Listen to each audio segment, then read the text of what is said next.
Top security official warns drums of war are beating amid rising China tensions.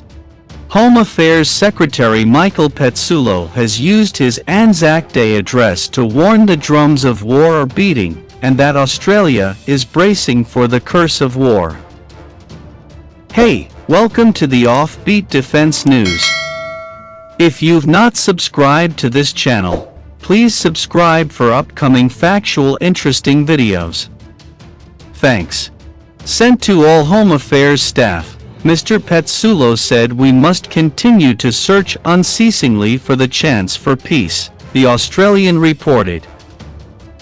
Today, as free nations again hear the beating drums and watch worryingly the militarization of issues that we had, until recent years, thought unlikely to be catalysts for war, let us continue to search unceasingly for the chance for peace while bracing again, yet again, for the curse of war, he was reported to have written.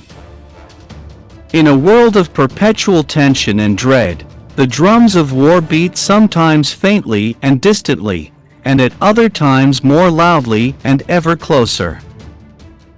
On this Anzac Day, let us remember the warnings of two American generals who had known war waged totally and brutally.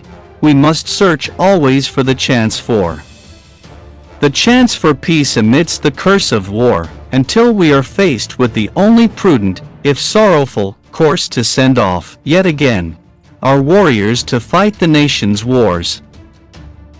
The least that we can do for the host of the dead whom we remember today is to be prepared to face equivalent challenges with the same resolve and sense of duty that they displayed in years past.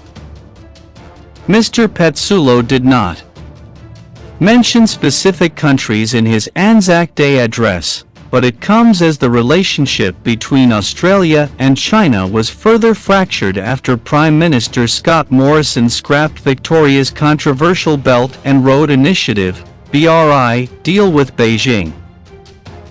Deploying Australia's powerful new veto powers under legislation passed last year for the first time, the federal government ended the deal, warning it was against Australia's interests.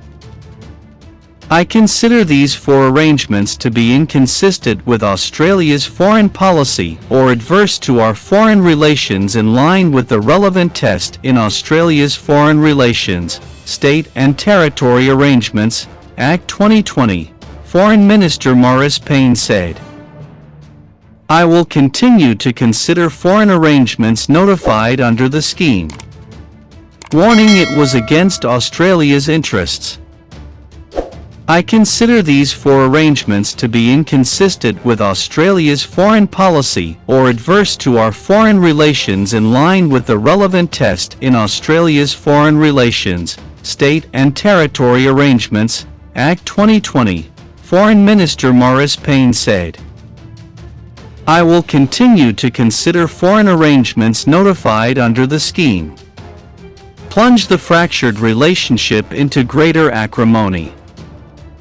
We express our strong displeasure and resolute opposition to the Australian Foreign Minister's announcement on April 21 to cancel the Memorandum of Understanding on Cooperation within the framework of the Belt and Road Initiative and the related framework agreement between the Chinese side and Government of Victoria, the spokesman said. This is another unreasonable and provocative move taken by the Australian side against China. It further shows that the Australian government has no sincerity in improving China-Australia relations. It is bound to bring further damage to bilateral relations, and will only end up hurting itself. Thank you so much for watching video. Please hit subscribe, like and share. Thanks.